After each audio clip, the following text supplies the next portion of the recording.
Hello friends, இன்றைக்கி என்ன சமைக்கலான்னு யோசிக்கும் போது டெய்லி காரக்குழம்பு, சாம்பார், ரசம், மீன் குழம்பு, கறி குழம்பு வைக்கிறோம். சரி, இன்றைக்கி சிம்பிளாக எதாவது செய்யலான்னு பார்க்கும்போது சரி இன்றைக்கி ஒரு தயிர் சாதமும் மாங்காய் சாதமும் பண்ணிடலாம். மாங்காய் சீசன் ஆச்சுன்ட்டு யோசித்தேன்.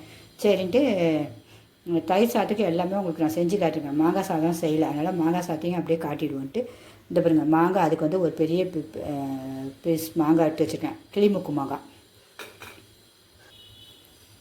அப்புறம் இந்த மாங்காயிலேருந்து வெட்டியிருக்கேன். இவ்வளோண்டு வெட்டி எடுத்து வச்சுட்டு இது கேரட் சீவத்தில் நல்லா சீவி வச்சிடணும்.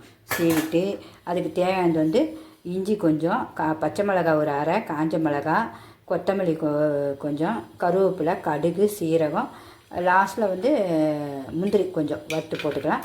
தாளிக்கும் போது உளுந்தையும் போட்டுக்கலாம். எல்லாம் தாளிக்கும் போதும் உங்களுக்கு நான் காட்டுறேன். இது ரொம்ப சுவையாகவும் இருக்கும், டேஸ்ட்டாகவும் இருக்கும்.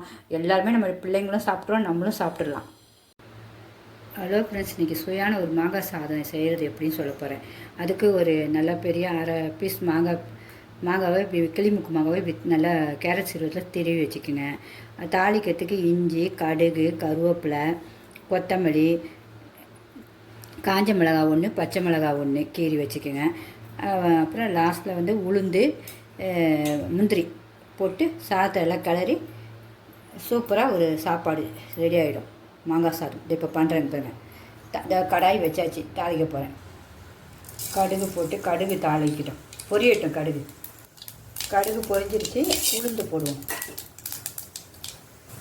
உளுந்து நல்லா அழகாக ப்ரௌனிஷாக வந்துடுச்சு பாருங்கள். இந்த இதில் இந்த பச்சை மிளகாய், கருவேப்பிலை, காஞ்ச மிளகாய் எல்லாத்தையும் போட்டுருணும்.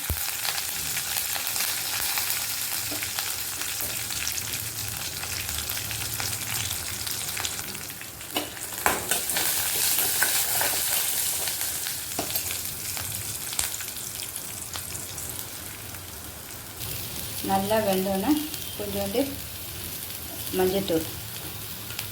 மஞ்சத்தூளை போட்டு சாதத்தையும் போட்டு கிளற வேண்டாம். நல்லா சுடுறாச்சா ஆற வச்சுக்கணும் க்ளீனாக.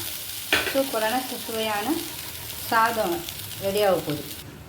உப்பு தேவைக்கேற்பேன். சுவையான மாங்காய் சாதம் ரெடி. Okay, bye friends.